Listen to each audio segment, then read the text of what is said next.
5 چیزیں پہن کر عورتوں کی نماز کبھی قبول نہیں ہو سکتی، چاہے وہ ساری رات آنکھوں سے آنسو بہاتی رہے۔ 5 چیزیں پہن کر عورتوں کی نماز قبول نہیں ہوتی، چاہے وہ ساری زندگی سجدے میں پڑی رہیں، چاہے وہ ساری زندگی قیام میں کھڑی رہیں۔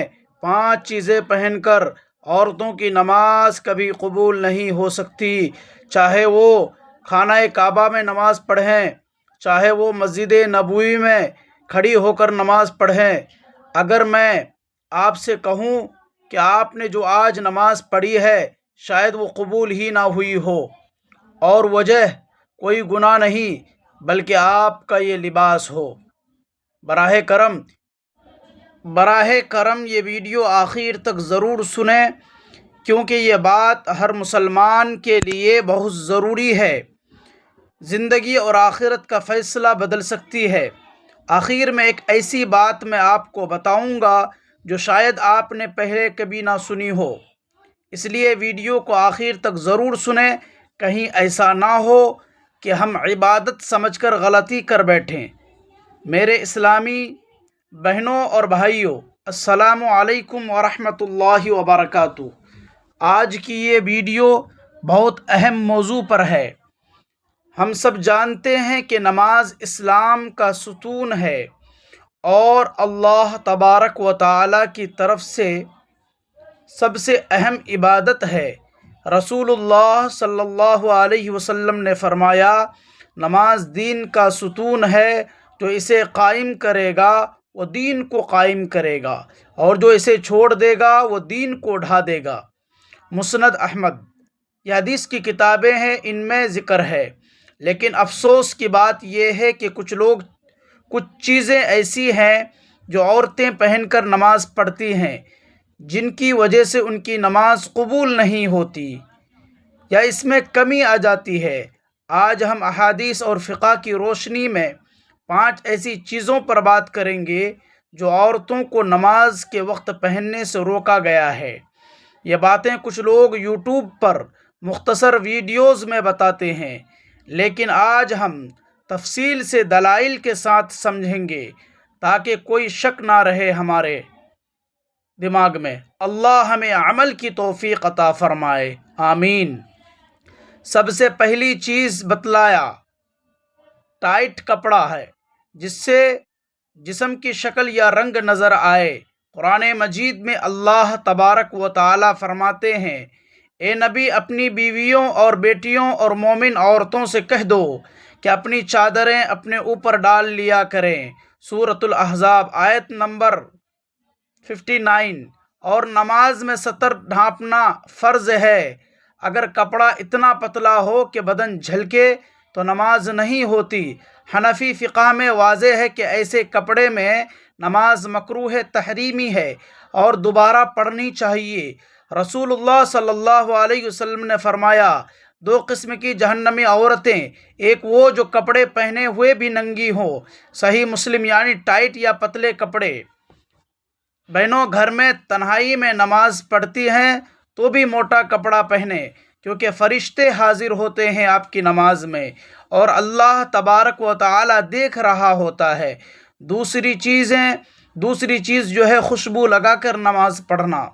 اگرچہ یہ زیادہ تر باہر نکلنے کے لیے منع ہے، لیکن نماز میں بھی اگر خوشبو قوی ہو تو مکروہ ہے۔ حدیث میں ہے کہ جو عورت خوشبو لگا کر مسجد جائے اس کی نماز قبول نہیں ہوتی جب تک غسل نہ کر لے۔ مسند احمد، نسائی میں یہ حدیث موجود ہے۔ گھر میں نماز کے لیے بھی قوی پرفیوم سے پرہیز کریں، کیونکہ نماز خضوع و خشوع کی عبادت ہے اور خوشبو توجہ بھٹکا سکتی ہے۔ ہلکی خوشبو جائز ہے، لیکن بہتر ہے کہ صاف ستھرے رہیں۔ رسول اللہ صلی اللہ علیہ وسلم نے فرمایا، عورت اگر خوشبو لگا کر گزرے تو وہ زانیہ ہے۔ یہ سخت وعید ہے، اللہ معاف فرمائے ہم تمام لوگوں کو۔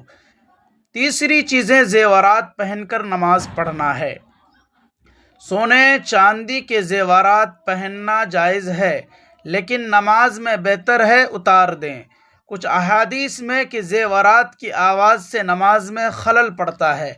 عام طور پر زیورات جائز ہیں نماز میں، لیکن اگر جھنکار والی ہو تو مکروہ۔ کچھ علماء کرام کہتے ہیں کہ زیادہ زیورات سے توجہ ہٹتی ہے، بہتر عمل یہ ہے کہ سادہ لباس میں نماز پڑھیں، جیسا کہ صحابیات نماز پڑھا کرتی تھی۔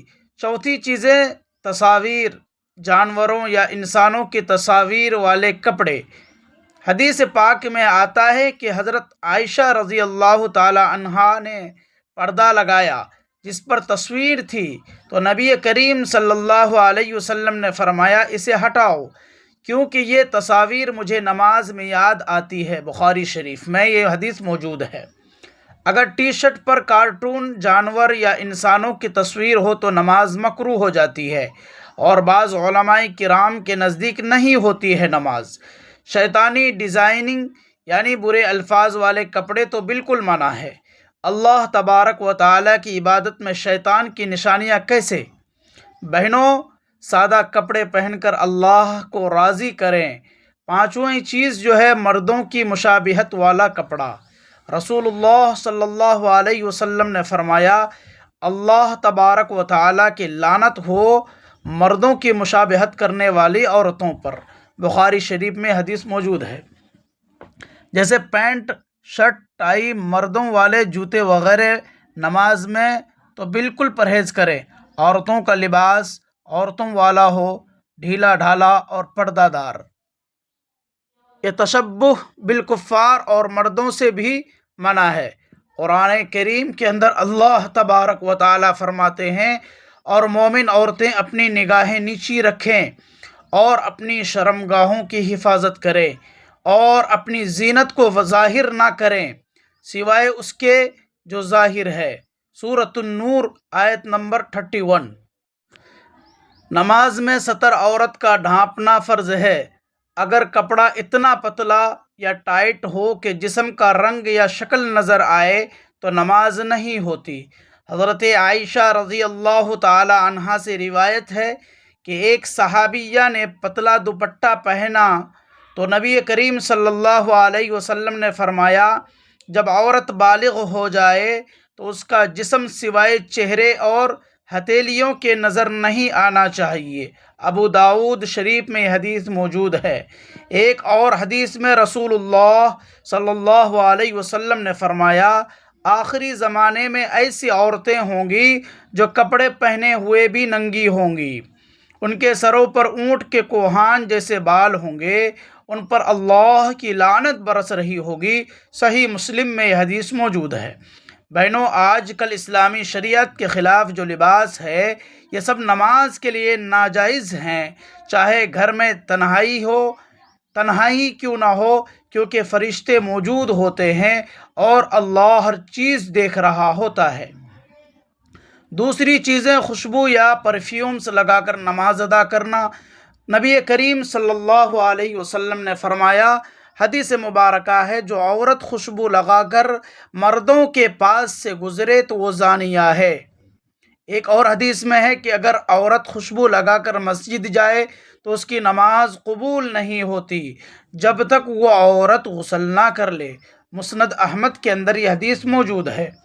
گھر میں نماز پڑھنے والی بہنوں کے لیے بھی قوی پرفیوم سے پرہیز کرے، کیونکہ نماز میں دل اللہ کی طرف ہونا چاہیے۔ خوشبو توجہ بھٹکا سکتی ہے۔ ہلکی صابن یا قدرتی خوشبو جائز ہے، لیکن بہتر یہ ہے کہ سادہ رہیں اور سادے کپڑے کے اندر ہم نماز پڑھیں۔ پرفیوم، خوشبو وغیرہ سے ہم پرہیز کریں۔ زیورات پہن کر عورتوں کے لیے جائز ہے اور سنت ہے، لیکن نماز میں کچھ احتیاطی ضروری ہے۔ اگر زیورات میں جھنکار ہو جیسے چوڑیاں، پائل، تو آواز سے نماز میں خلل پڑتا ہے اور مکروہ ہو جاتی ہے نماز۔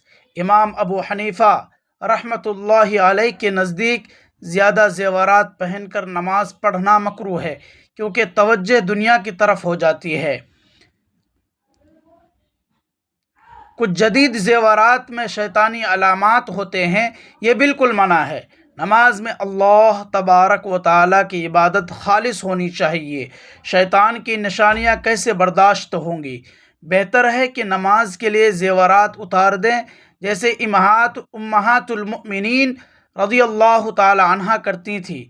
نبی کریم صلی اللہ علیہ وسلم نے فرمایا، فرشتے اس گھر میں داخل نہیں ہوتے جس میں کتا یا تصویر ہو۔ بخاری و مسلم شریف میں یہ حدیث موجود ہے۔ حضرت عائشہ صدیقہ رضی اللہ تعالی عنہا نے ایک پردہ لگایا جس پر پرندوں کی تصاویر تھی، تو نبی کریم صلی اللہ علیہ وسلم نے فرمایا، اسے ہٹاؤ، یہ مجھے نماز میں یاد آتی ہے۔ آج کل ٹی شرٹ پر کارٹون، فلم سٹار، جانور یا شیطانی علامات چھپے ہوئے ہوتے ہیں۔ یہ سب نماز کو مکروہ کر دیتا ہے یا بعض علماء کے نزدیک باطل کر دیتے ہیں۔ اگر کپڑے پر غیر محرم مردوں کی تصاویر ہو تو یہ اور بھی بری بات ہے۔ بہنوں، سادہ صاف کپڑے پہن کر نماز ادا کریں جو اللہ اور اس کے رسول صلی اللہ علیہ وسلم کو پسند ہو۔ نماز میں میک اپ اور مصنوعی خوبصورتی، بہت سی بہنیں نماز میں بھی بھاری میک اپ، مصنوعی پلکیں، لمبے ناخن اور ہیئر ایکسٹینشن استعمال کرتی ہیں۔ اگر ناخن پر نیل پالش ہو تو وضو نہیں ہوتا، کیونکہ پانی وہاں تک نہیں پہنچ پاتا ہے۔ بھاری میک اپ وغیرہ سے وضو اور غسل پر اثر پڑتا ہے اگر واٹر پروف ہو۔ بہتر ہے کہ نماز کے لیے سادہ اور پاکیزہ لباس رکھیں اور پاکیزہ رہیں۔ نمبر 2، موبائل فون اور دنیاوی خیالات اگرچہ پہننے کی چیز نہیں ہے، لیکن نماز کے قبول نہ ہونے کی بڑی وجہ ہو سکتی ہے۔ نماز میں فون کی گھنٹی یا خیالات سے نماز ضائع ہو جاتی ہے۔ فون سائلنٹ کریں اور دل اللہ تبارک و تعالی کی طرف لگائیں۔ عورتیں گھر میں نماز پڑھیں، لیکن وقت پر اور مکمل ادب کے ساتھ نماز ادا کریں۔ تاخیر سے نماز پڑھنا بھی قبول ہونے میں رکاوٹ ہے۔ نمبر 4، توبہ اور اصلاح کا راستہ۔ اگر اب تک غلطیاں ہوئی تو اللہ بہت بخشنے والا ہے، اللہ غفور الرحیم ہے، اللہ رحمان الرحیم ہے۔ تو یہ کریں کہ غلط کپڑے نکال دیں اور آج سے ہی نئی شروعات کریں۔ پیاری بہنوں، خلاصہ یہ ہے کہ نماز قبول ہونے کے لیے کپڑا موٹا، ڈھیلا اور سادہ ہو، خوشبو سے پرہیز کریں، زیورات کم اور بغیر آواز کے تصاویر اور شیطانی ڈیزائننگ کپڑوں سے پاک صاف رہیں، مردوں جیسی مشابہت نہ اختیار کریں اور دل اللہ تبارک و تعالی کی طرف ہو۔ اللہ ہم سب کی نمازوں کو قبول فرمائے اور ہمیں جنت الفردوس میں داخل کریں، آمین۔ ویڈیو پسند آئے تو لائک، شیئر اور سبسکرائب ضرور کریں۔ کمنٹ میں بتائیں آپ کو سب سے زیادہ کون سی نصیحت پسند آئی ہے۔ والسلام علیکم ورحمۃ اللہ وبرکاتہ۔ جزاکم اللہ خیرا کثیرا وأحسن الجزاء فی الدنیا والآخرہ۔